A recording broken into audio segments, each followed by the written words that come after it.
Continuando, a gente estava falando aí da Câmara de Liquidação, né, de custódia e liquidação dos títulos dos valores mobiliários. Então, é a chamada Câmara de Ações em Renda Fixa Privada, tá? Trata-se aí da antiga CBLC, para quem lembra, a Companhia Brasileira de Liquidação e Custódia. É o órgão responsável por custodiar, liquidar e garantir operacionalmente todas as transações realizadas no ambiente de negociação da Bolsa. Também conhecida como central depositária, ela executa a função de clearing house, tá? Como câmara de compensação, intermediando e custodiando todas as ações e valores mobiliários transacionados diariamente no mercado brasileiro. Ou seja, quando alguém compra ações na Bolsa, por exemplo, essas ações são guardadas por essa câmara. Logo, mesmo que a corretora quebre, as ações dos clientes permanecem seguras sob a custódia de uma terceira parte, que seria essa Câmara de Ação em Renda Fixa Privada. Atualmente, essa Câmara é uma organização autorregulada que funciona sob a supervisão da CVM e gestão direta da B3. Agora a gente vai entrar aí no mercado à vista, falando aí bem pontualmente agora sobre ações. É um mercado aí onde são efetuadas as operações de compra e venda de ações com liquidação praticamente imediata, tá? É coisa de 2 dias úteis. Então, esse mercado caracteriza por ter os preços das ações com cotação atual e pelo fato de as operações serem liquidadas em 2 dias úteis. As cotações das ações são por lote de uma ação unitária, tá? Em geral. E os lotes padrões são diferenciados, mas em geral é com 100 ações. Então, se uma ação custa aí R$10, o lote é de 100 ações, você vai estar pagando aí R$1.000 na compra de um lote de 100 ações que custam aí R$10 mais ou menos, tá? Se você quiser comprar menos de 100 ações para a maioria dos lotes, você vai entrar no mercado fracionário, que daí tem um spread aí um pouquinho maior entre compra e venda, é menos líquido. Mas dá para fazer também, dá para negociar também.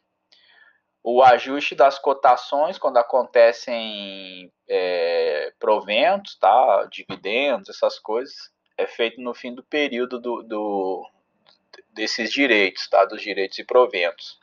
Então, por exemplo, se uma ação ela está custando R$20, ela recebe hoje dividendos de R$2 por ação, o ajuste é feito, ela passa a valer R$18, tá? Então, suas cotações aí para trás, para quem quiser montar um gráfico ou fazer algum estudo, aí tem que considerar esse ajuste, fazer esse ajuste todo para trás, considerando esse valor do dividendo pago aí. A fórmula do ajuste de proventos é essa, a fórmula básica. A gente chama aí de cálculo do preço X, que ela é igual ao o preço X teórico, aí ele é igual ao preço COM, que é o último preço do pregão anterior ao preço X, mas aí se ocorrer a subscrição, o percentual de subscrição vezes o preço de emissão da subscrição, seria essa parcela aqui.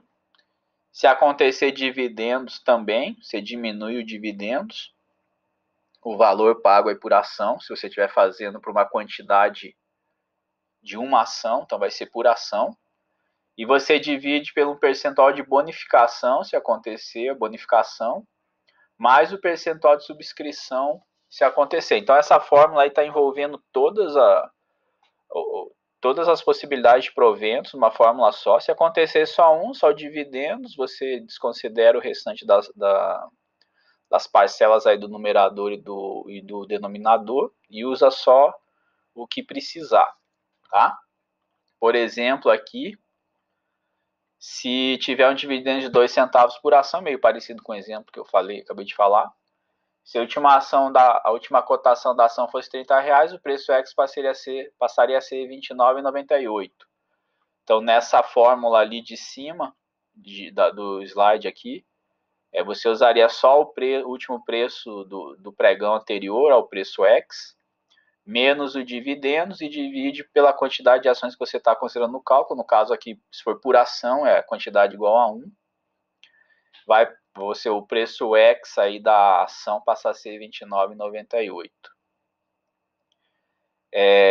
Então, se a ação, por exemplo, fechar aí em R$30, ela estava a R$30, recebeu dividendos, fechou em R$30, quer dizer que ela teve uma valorização daí, tá? Porque se considera o preço X, ela passa a ser R$ 29,98. Se ela fechar em 30, quer dizer que ela aumentou os 2 centavos de novo, tá? Não é zerado, ela estava a 30, teve dividendos, fechou a 30, não é que ela teve zero, não valorizou nada, ela teve valorização sim, porque no ajuste ela passa a ser R$ 29,98. Se ela aumentar disso, ela vai ter valorização sim, de acordo com o que ela aumentar. Um exemplo de subscrição, por exemplo, é uma subscrição de 10% de ações a R$ 25,00 cada.